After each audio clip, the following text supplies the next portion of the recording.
Seconda corsa, seconda prova del Super Frustino, la terza corsa della serata.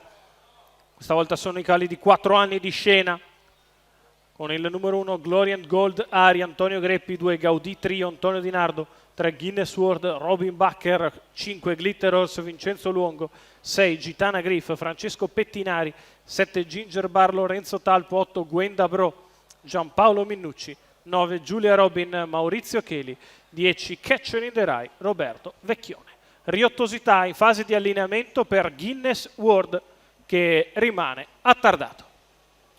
Sono partiti con veloce dall'esterno Gitana Griff, che prova a prendere la testa scavalcando Gaudì Trio e ci riesce, e così Gitana al comando sbaglia però all'imbocco della prima curva e rimane così al comando Gaudì Trio. Squalificato. Alle sue spalle c'è Glitter Horse, poi in terza posizione Glory and Gold Ari, quindi lungo la corda Giulia Robin, mentre di fuori prova ad avanzare già Catcher in the Rye, che risale allo scoperto.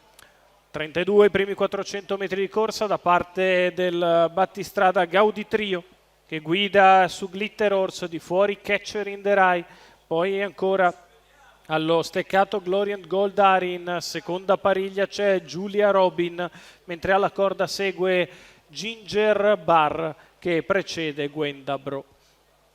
Sul piede l'1.16 i primi 600 metri di corsa, prova a risparmiare un po' di energie Antonio Di Nardo, ma Roberto Vecchione inizia a fare pressing. Numero Un minuto 8 per Gwenda i primi Bro, 800 squalificato. metri di corsa. Gaudì Trio al comando, alle sue spalle sempre Glitter Horse, di fuori Catcher in the Rye, poi Glory and Gold Ari, quindi ancora Giulia Robin e Ginger Bar, chilometro in 1.14.8 con Gaudì Trio che cerca di mettere in difficoltà il resto della compagnia, accelerando sulla retta opposta alle tribune. Rimane a contatto Glitter Horse, di fuori sempre Catcher in the Rye, poi Glory and Gold Ari, la retta di là in 14.3, 1.29, 1.75 di miglio. Gaudì Trio continua in vantaggio, prova a spostare dalla sua scia Glitter Horse, che va all'attacco del rivale. Catcher in the Rye lì, poi Glory and Gold Ari, la retta d'arrivo per Gaudì Trio che è in vantaggio, ci prova Glitter Horse a largo di tutti, Catcher in the Rye. Gaudì Trio si difende, insiste Glitter, Catcher a largo di tutti,